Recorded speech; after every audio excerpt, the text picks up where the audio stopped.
दोस्तों नमस्कार। Krishna GS classes में आपका स्वागत है। अभी हम लोग प्रीवियस ईयर क्वेश्चन रेलवे का कर रहे हैं और यह क्वेश्चन काफ़ी ही इम्पोर्टेंट है। डेली आपके लिए एक एक प्रैक्टिस सेट प्रीवियस ईयर का लाता हूँ जिससे आपकी तैयारी बेहतर हो सके। तो इसी कड़ी में आज हम लोग का प्रैक्टिस सेट 7वां है, ठीक है।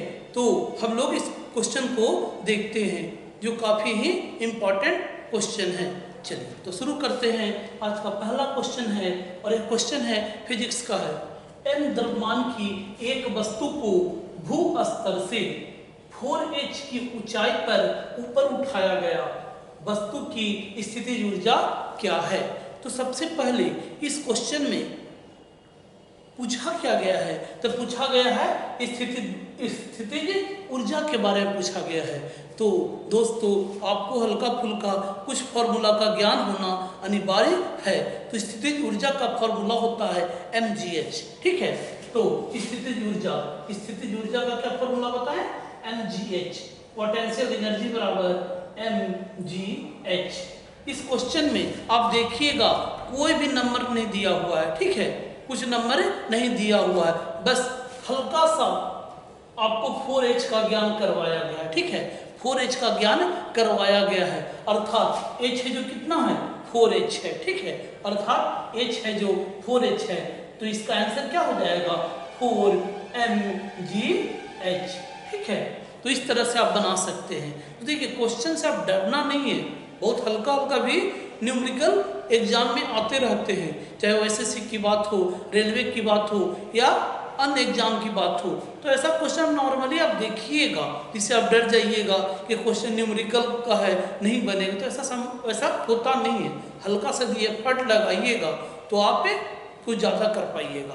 तो इसका आंसर हो गया 4mgh और यह है जो ऑप्शन नंबर 1 में है, ठीक है। चलिए आगे देखते हैं टमाटर में कौन सा अम्ल मौजूद है। तो टमाटर में आपसे पूछा गया है कौन सा अम्ल पाया जाता है।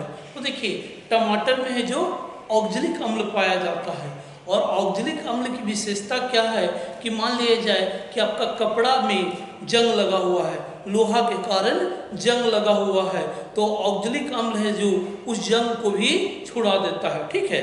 तो इसका सही आंसर हो गया ऑक्जेलिक अम्ल और यह ऑप्शन नंबर 3 में है। जबकि टार्टरिक अम्ल है जो इमली में पाया जाता है। इमली जो खाते हैं खट्टा, जो भी पदार्थ आपको खट्टा रहेगा उसमें अम्ल की उपस्थिति होता है।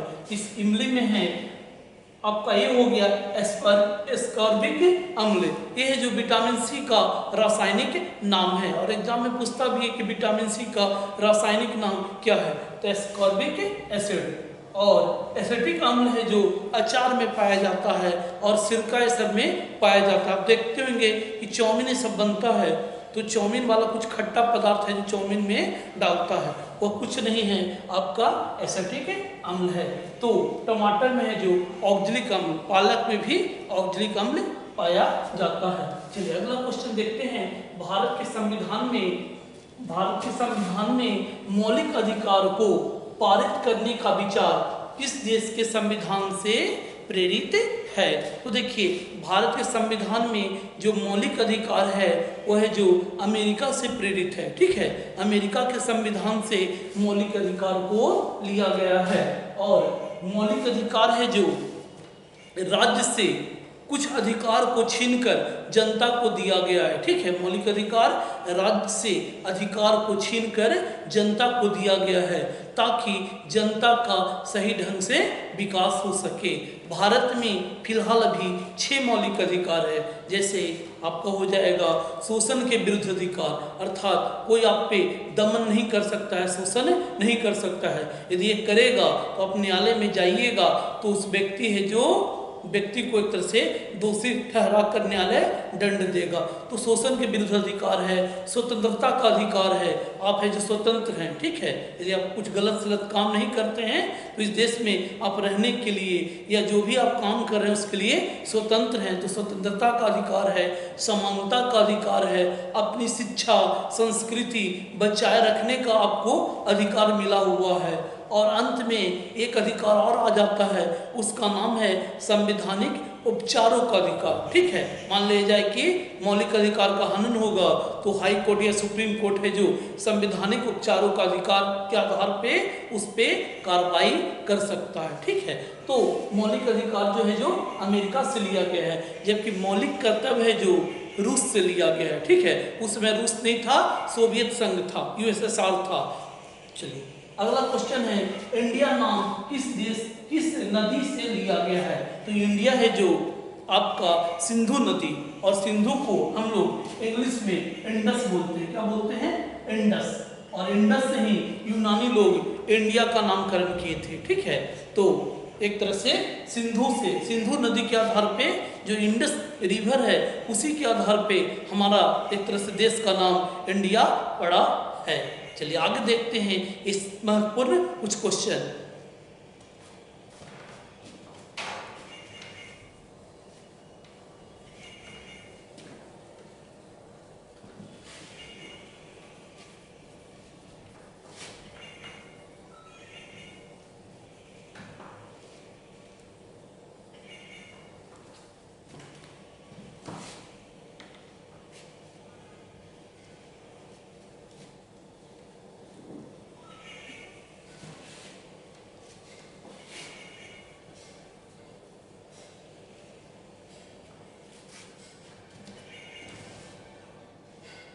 चलिए अगला क्वेश्चन है हम लोग का 5वां क्वेश्चन कि हाल ही में कर्नाटका के जो हुबली स्टेशन है उसका नाम बदल दिया गया है।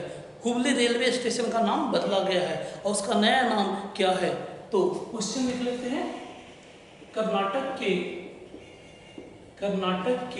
हुबली रेलवे स्टेशन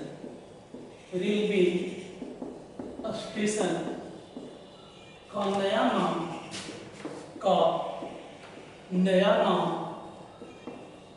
क्या है? चलिए ऑप्शन देते हैं। पहला ऑप्शन है आपका सिद्धरुद्धा स्वामी स्टेशन, सिद्धरुद्धा स्वामी स्टेशन। दूसरा है विवेकानंद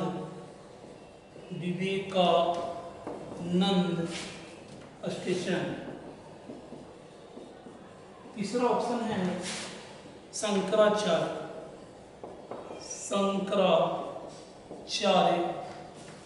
स्टेशन। और चौथा इनमें से कोई नहीं, नन ऑफ दीजिए।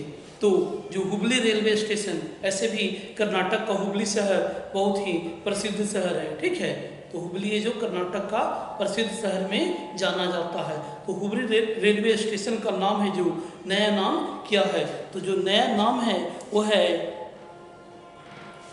सिद्धरुद्धा स्वामी स्टेशन। ठीक है, ये जो सिद्धरुद्धा स्वामी जी हैं ये जो कर्नाटक के ही हैं और धार्मिक गुरु हैं, उन्हीं के नाम पे यह स्टेशन का नामकरण किया गया है। चलिए आगे देखते हैं।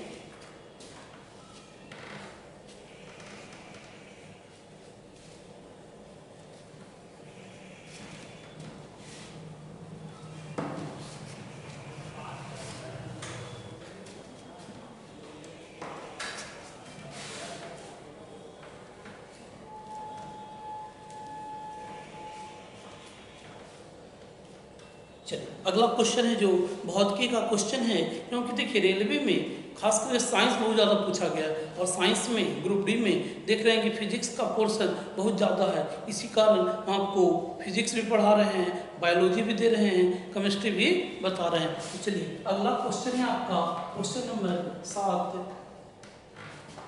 इकाई समय में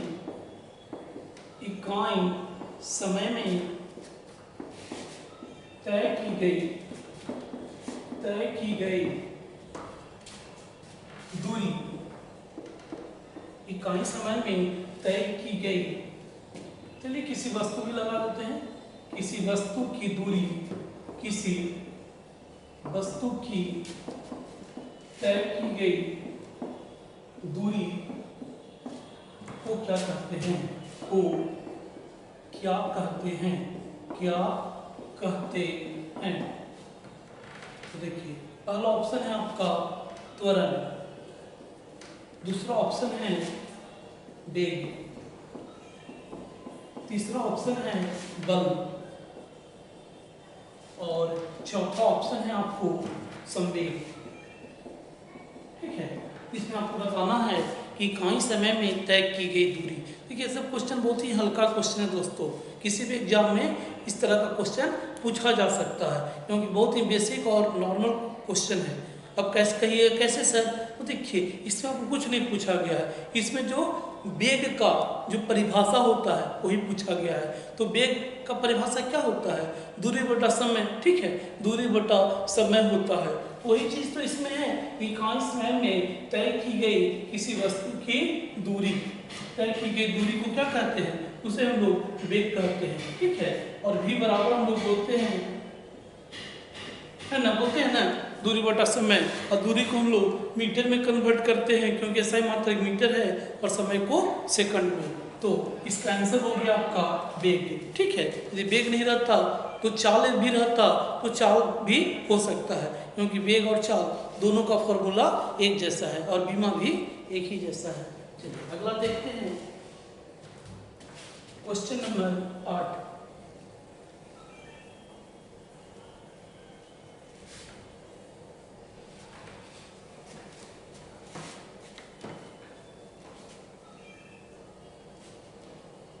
क्वेश्चन नंबर 8 है 1 जूल प्रति सेकंड। क्वेश्चन नंबर आपका 8 है 1 जूल नहीं सॉरी 7 है 1 जूल प्रति सेकंड बराबर क्या, बराबर वाट। पहला ऑप्शन है 1 ओम, पहला ऑप्शन है 1 ओम, दूसरा ऑप्शन है 1 एम्पियर, 1 एम्पियर, तीसरा ऑप्शन है 1 वाट, 1 वाट, और चौथा ऑप्शन है 1 कूलम, 1 कूलम, 1 कूलम। इसका सही आंसर क्या है, जूल प्रति सेकंड। तो जूल प्रति सेकंड किसका है, तब पढ़े होंगे कि पावर का। ठीक है, पावर मतलब होता है शक्ति, और जूल प्रति सेकंड को हम लोग वाट भी कहते हैं। ठीक है, जूल प्रति सेकंड को वाट भी कहते हैं। तो एक प्रकार से शक्ति का मात्रक है। तो आपका सही आंसर हो गया क्वेश्चन नंबर 7 का सी। ठीक है, चलिए अगला क्वेश्चन देखते हैं, क्वेश्चन नंबर 8।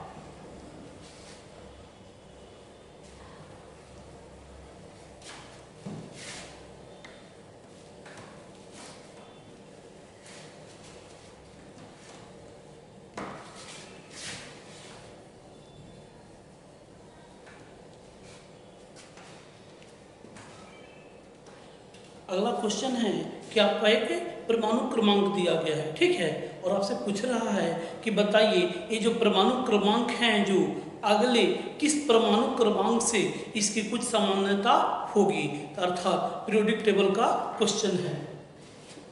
परमाणु क्रमांक, परमाणु क्रमांक 17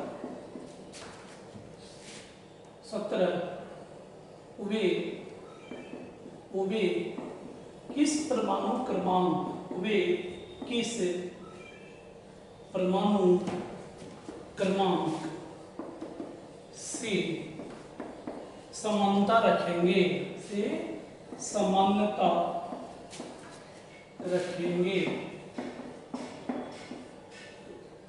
ठीक है, एक क्वेश्चन एक तरह से इस तरह से दिया हुआ है। हम यहाँ पे ऑप्शन लिख देते हैं। पहला ऑप्शन परमाणु क्रमांक 33, दूसरा ऑप्शन है ऑप्शन नंबर बी 32, तीसरा ऑप्शन है ऑप्शन नंबर सी 7 और ऑप्शन डी है 35। ठीक है, तो किससे जो 17 है वो आने वाली कौन से परमाणु क्रमांक से उनकी कुछ ना कुछ सामान्यता होगी। तो देखिए इसका सही आंसर है 35। ठीक है, जो परमाणु क्रमांक 35। अब कहिए सर आप कैसे बता दिए, आप कोई जादूगर है क्या? तो कोई जादू नहीं है, इसमें शिक्षा छिपा हुआ है। तो देखिए ये आपको 17 बता दिया गया है। अब जब देखिएगा पीरियोडिक टेबल में, तो पीरियोडिक टेबल है जो 18 वर्ग कुछ इस तरह से वर्ग में बटा हुआ है। ठीक है, कुछ इस तरह से आपका वर्ग में बटा हुआ है। जब 17 के बाद अगला जब उसी तरह से रोटेट करते हैं परमाणु क्रमांक के आधार पे, तो अगला जो लिखिएगा 17 + 18 कितना होता है? 35 ही होता है। तो अगला जो परमाणु क्रमांक 35 वाले होंगे। और एक वर्ग वाला जो रहता है उसमें समानता बहुत हद तक मिलती जुलती है। इसी कारण इसका आंसर हो गया ऑप्शन नंबर डी 35। ठीक है, परमाणु क्रमांक 35। चलिए आगे देखते हैं।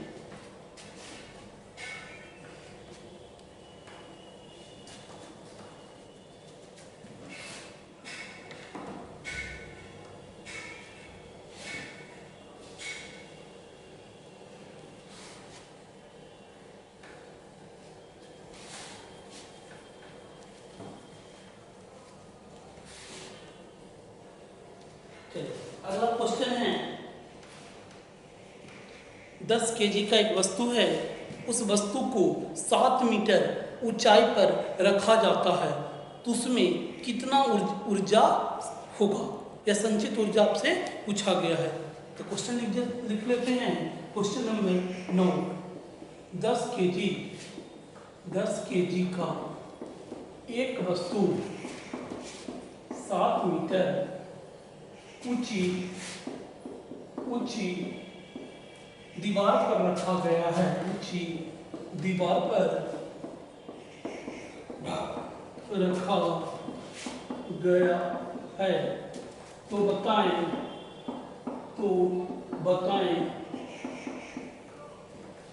वस्तु की ऊर्जा क्या होगी? वस्तु की ऊर्जा क्या होगी? आपको यहाँ पे G = 10 मीटर प्रति सेकंड स्क्वायर है।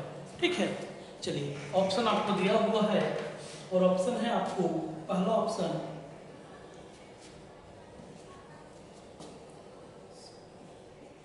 700 जूल, दूसरा ऑप्शन 500 जूल, तीसरा ऑप्शन 70 जूल, चौथा ऑप्शन 100 जूल। चौथा ऑप्शन है आपका 100 जूल। ठीक है, कुछ इस तरह से दिया हुआ है। एक वस्तु है, उसका ऊर्जा बताना है आपको। तो देखिए ये जो क्वेश्चन है वो आपका mgh से बनेगा, स्थितिज ऊर्जा से बनेगा। जब वस्तु है जो भूतल से ऊंचाई पे रखा जाता है तो उसमें स्थितिज ऊर्जा संचित हो जाती है। तो स्थितिज ऊर्जा अर्थात पोटेंशियल एनर्जी बराबर mgh होता है। तो m भी आपका दिया हुआ है और m है आपका 10, g का मान भी दिया हुआ है वो भी 10 है, और हाइट आपका कितना है? हाइट आपका हो गया 7, अर्थात 10 × 10 100 हो गया, और 100 × 7 700 जूल। ठीक है, क्योंकि ऊर्जा का जो मात्रक होता है वह जूल होता है। तो ऑप्शन नंबर 1 है जो सही हो गया। चलिए आगे देखते हैं। अगला क्वेश्चन है जो पॉलिटी का है। ठीक है, देखिए दोस्तों सब तरह का क्वेश्चन आया है, ऐसा नहीं है कि नहीं आता है। खाली साइंस है तो साइंस पूछा जाता है, या आर्ट्स है तो आर्ट्स पूछा जाता है। जीके जीएस मतलब आपको सब पेपर पे कमांड करना है। ठीक है, बेसिक लेवल पे।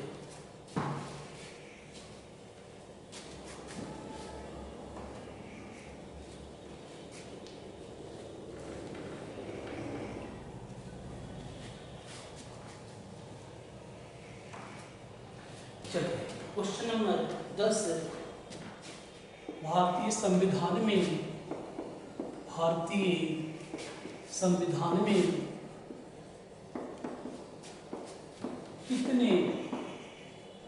कितने मौलिक कर्तव्य का उल्लेख किया गया है? कितने मौलिक कर्तव्यों का उल्लेख किया गया है, उल्लेख किया गया है।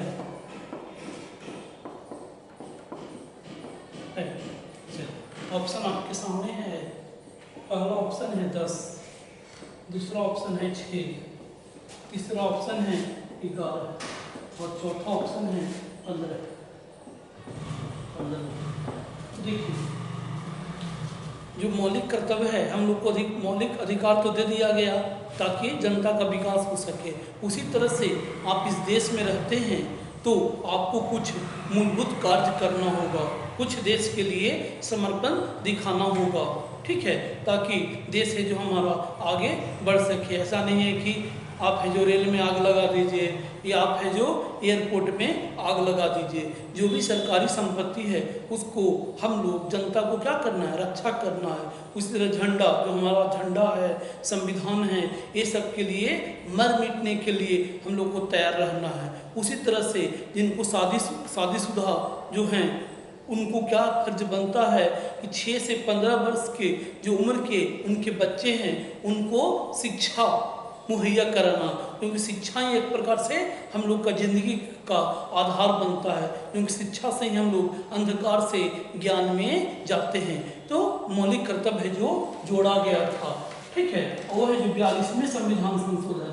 1976 में जोड़ा गया था। और वो अनुच्छेद है 51 क में है जो इसका उल्लेख किया गया है। लेकिन आपसे क्वेश्चन पूछा जा रहा है इसमें मौलिक कर्तव्य की संख्या, भारतीय संविधान कितने मौलिक कर्तव्य का उल्लेख है। तो टोटल जो मौलिक कर्तव्य का जो उल्लेख है वो 11 है, अर्थात 11 मौलिक कर्तव्य प्रत्येक भारतीय जनता को करना अनिवार्य है ताकि हमारा देश है जो अच्छी तरह से विकास कर सके। चलिए आगे देखते हैं। एक क्वेश्चन है जो इतिहास का क्वेश्चन है और बहुत ऐसे मन लगता है, कभी इतिहास है, कभी ज्योग्राफी है, कभी साइंस है, तो एक चटपटा हो जाता है ना। खाना में भी सब चीज़ मिल जाए, पापड़ भी मिल जाए, चटनी भी मिल जाए तो अच्छा लगता है। उसी तरह से जीके जीएस का एक सुंदरता है कि हर एक सब्जेक्ट से कुछ ना कुछ क्वेश्चन है जो टच करता है, ठीक है, आते रहते हैं। चलिए आगे देखते हैं। क्वेश्चन नंबर 11, क्वेश्चन नंबर 11 है, मुगल सम्राट जहांगीर, मुगल सम्राट जहांगीर किसका पुत्र था, किसका पुत्र था। ऑप्शन है, पहला ऑप्शन बाबर, दूसरा ऑप्शन हुमायूं, तीसरा ऑप्शन अकबर, चौथा ऑप्शन शाहजहां।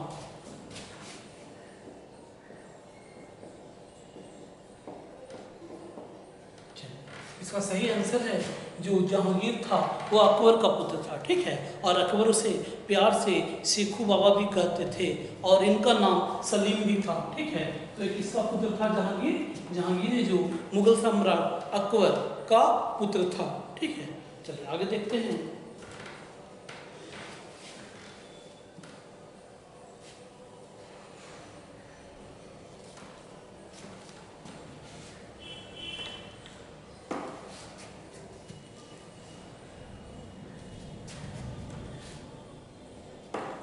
आगे आपका क्वेश्चन है, भारत में जो मध्यकाल किस शताब्दी से किस शताब्दी तक रहा। तो भारत में क्वेश्चन है, भारत में मध्यकाल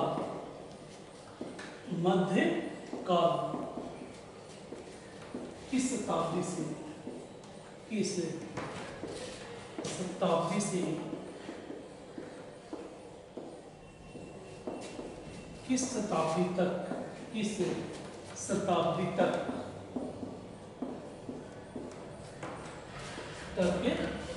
रहा।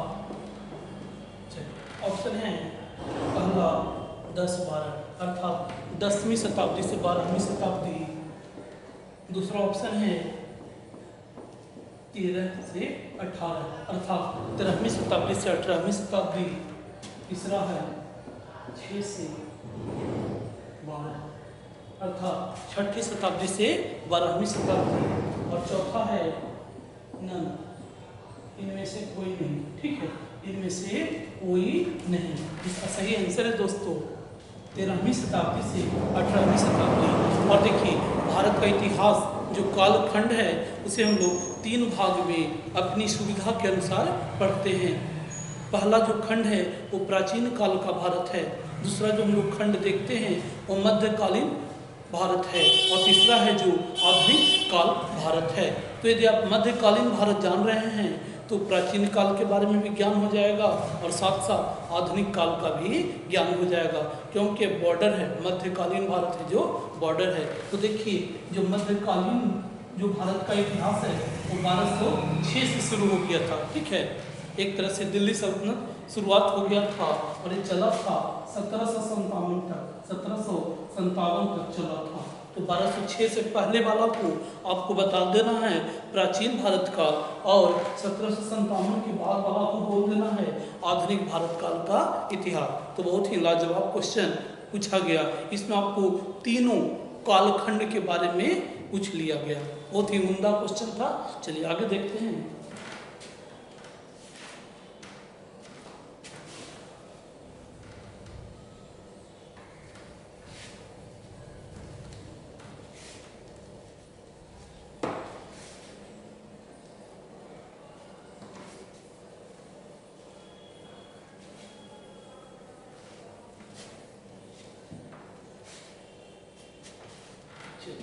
क्वेश्चन नंबर 13, जब पौधे के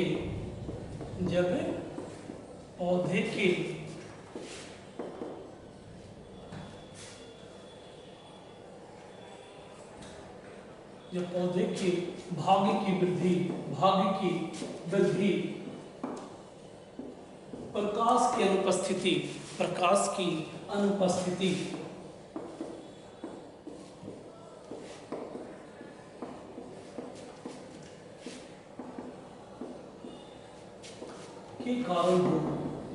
के कारण हो उस प्रक्रिया को क्या कहेंगे? उस प्रक्रिया को क्या कहेंगे?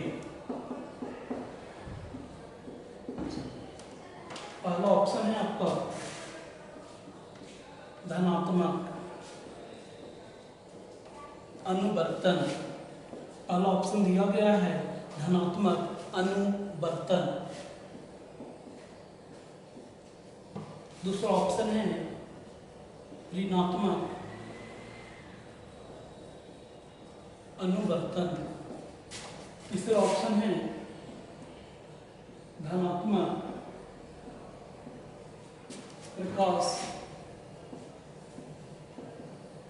अनुवर्तन। और चौथा ऑप्शन है ऋणात्मक प्रकाश अनुवर्तन। ठीक है, तो इसका सही आंसर है ऋणात्मक प्रकाश अनुवर्तन। अब देखते होंगे पेड़ पौधा के लिए प्रकाश अनिवार्य है, और पेड़ पौधा में जो प्रकाश वाला भाग है उसका ज़्यादा विकास होता है, अर्थात जड़ से ऊपर आप देखिएगा पेड़ पौधा का आकार क्या रहता है, बहुत ज़्यादा रहता है। लेकिन प्रकाश की अनुपस्थिति में भी नीचे वाला भाग अर्थात जड़ है और कुछ भूमिगत तना है वो प्रकाश की अनुपस्थिति में भी होता है। उस प्रक्रिया को क्या कहेंगे? उस प्रक्रिया को ऋणात्मक। यदि ऊपर को आप धनात्मक मान रहे हैं, ऊपर को क्या मानना है? धनात्मक मान रहे हैं, तो नीचे को आपको ऋणात्मक मानना होगा। ऋणात्मक प्रकाश, ठीक है, वहाँ प्रकाश नहीं जा रहा, अनुवर्तन। ठीक है, चलिए आगे देखते हैं क्वेश्चन नंबर 14।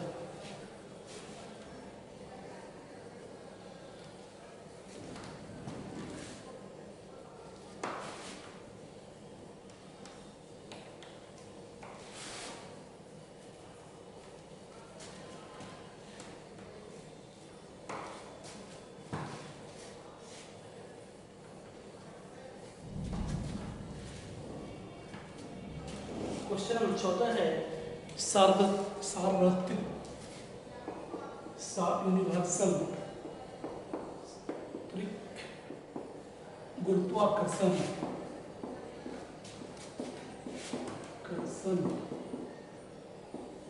सार्वत्रिक गुरुत्वाकर्षण नियतांक का खोज किसने किया?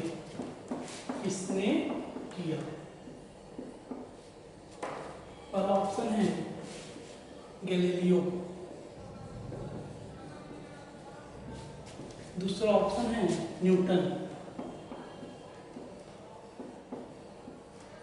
तीसरा ऑप्शन है कैवेंडिश, हेनरी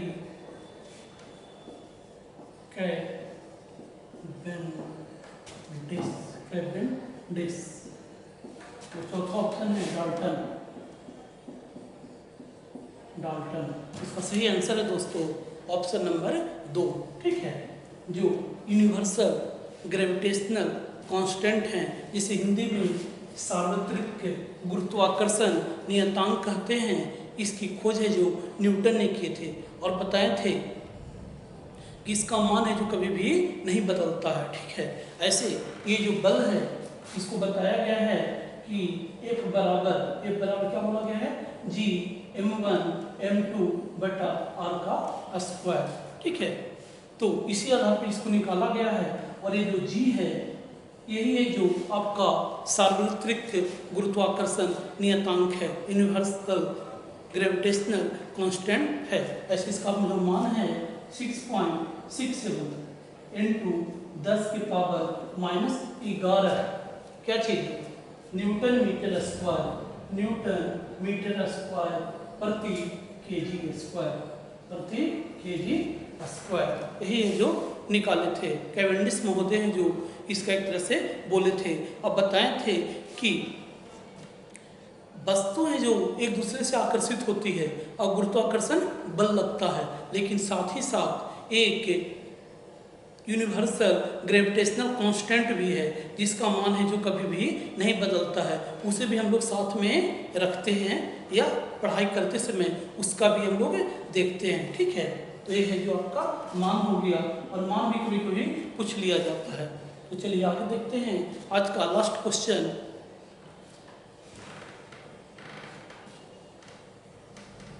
और लास्ट क्वेश्चन है जो केमिस्ट्री से है, रसायन विज्ञान का क्वेश्चन है।